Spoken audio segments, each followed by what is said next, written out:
So one of the things that everybody's talking about, they're like, it keeps coming up, this free $10,000, free $10,000. Yeah. So it's actually the Economic Injury Disaster Loan, right? So EIDL.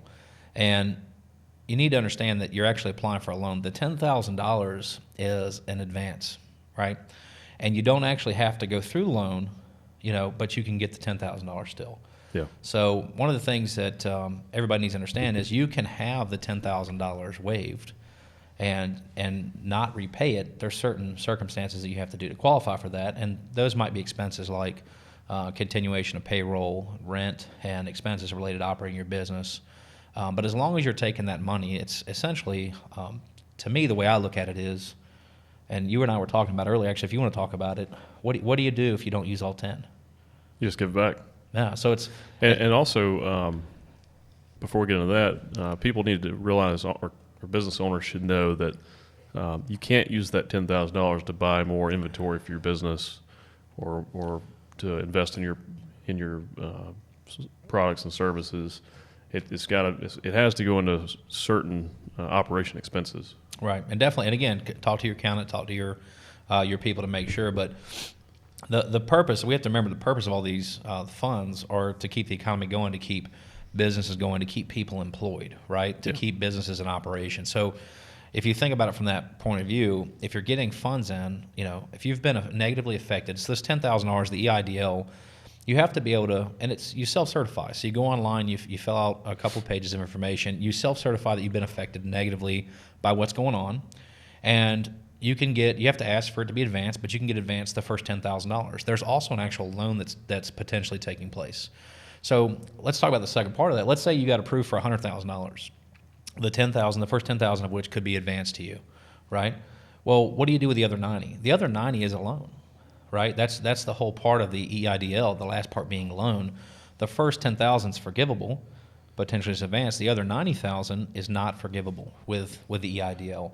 So, but it is forgivable though, right? No, not this part. Oh, okay. That's on the PPP. Oh, that's right. Okay, yeah, I see. Yeah. So on the EIDL, so the Economic Injury Disaster Loan, you can get with this loan, the first 10,000 can be advanced to you. They say in as little as 3 days.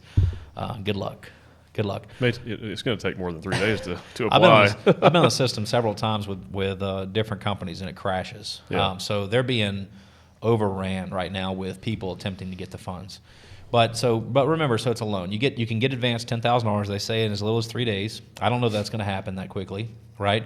But there is a second part of this, which you don't have to accept, but you also are applying for a loan.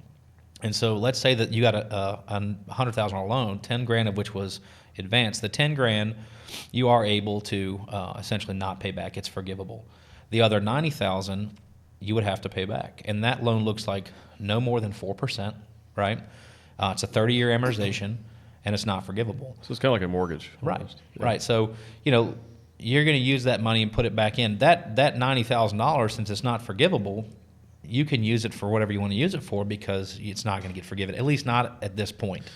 So I guess if you had a company that was maybe debt-free and it was a pretty strong company, but it was unable to operate during this time, you could actually use that loan to improve that business. That's right. And have a really nice business loan for a good rate. That's right. But you would have to pay it back. Yeah, on the $90,000 you would. That part, the $10,000 looks like it's forgivable. So the first part that's advanced, but this is important. Now, you can do this per business technically, right? And that makes sense, right? So imagine you have a plumbing shop.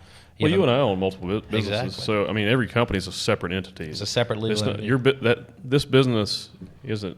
It's not me. Right. It's its own thing, and it has its own employees, possibly. Yeah, its own employees, They're all its own separate, structure. independent. It operates a certain way. Its own rents, its own leases. It's an independent entity. That's right. So it's like this business has nothing to do with this business or this business. That's right. Or this business. So in theory, if you've got multiple businesses, you can apply for EIDL for each business. Yeah, they all have their own expenses and their own needs. Yeah, and I think another thing to look at with this, so not only can you apply for every business, but you go, and by the way, I didn't say this earlier, but you can go to SBA.gov to apply for this, right? There was some confusion out there about how do you apply, right? Is it a local bank? Is it this or that? But SBA.gov, it'll point you in the right direction. You should better get there. But another note here, for employees, this is not for you, right? This is Right. only, This is just for businesses. that's Yeah. right. Yeah, it's people, Small businesses, really. small businesses. That was the other key. You need to be a small business. to Under qualify. 500 employees. That's right. Yeah. That's right. A friend of mine hit me up. I think it was for he sent me this this very same deal in an email, and it was spelling out the loan you're talking about, the 10,000. And he's a freelancer. Yeah. So is this something that freelancers you think could Absolutely. benefit off of? 100%. Yeah. Yeah. You don't Right. necessarily have to have a tax ID for a business. You can still use your Social Security number. Let's say that they didn't have I an do. LLC. Yeah. And you still could qualify. So self-employed. If- There's some, again, Checklist of stuff. yeah, there's a checklist of things you need to do your own research and Talk your to own your due accountant. diligence. Definitely.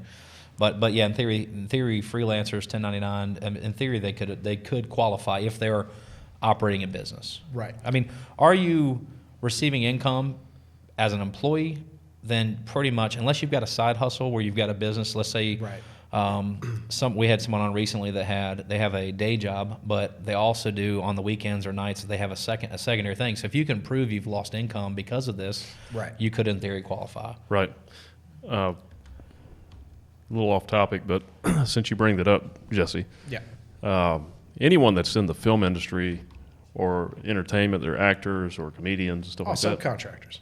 Yeah, they're all subcontract, but they all need to have an EIN number, and a company. They all I need agree. a corporation or an LLC because of the tax laws.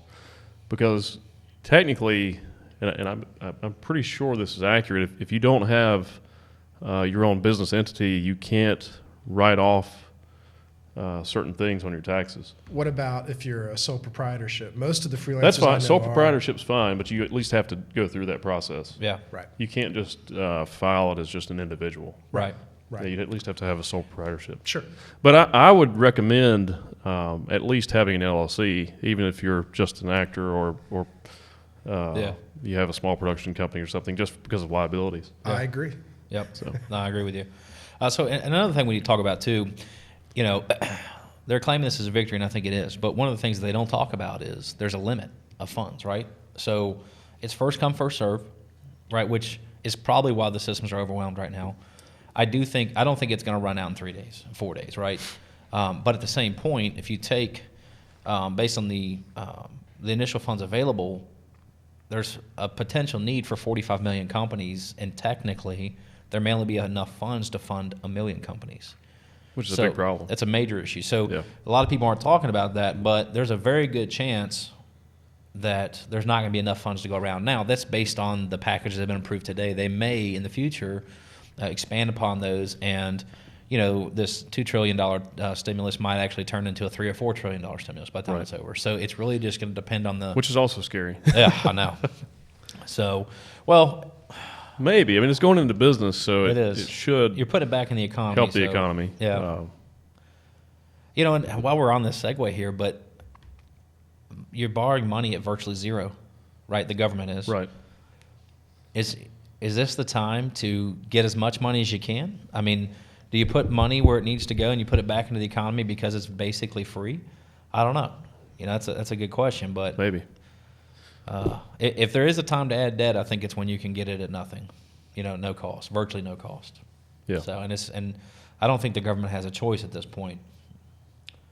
No, there's Yeah. no other. I mean, unless you just let everyone go out of business. Yeah, and which I think then you have would put a tremendous unprecedented amount. bankruptcy. Yeah, and it'd be a tremendous amount of strain on the system. Yeah. I think it'd be worse than the $2 trillion they've already. Oh, I think so. Yeah. Yeah.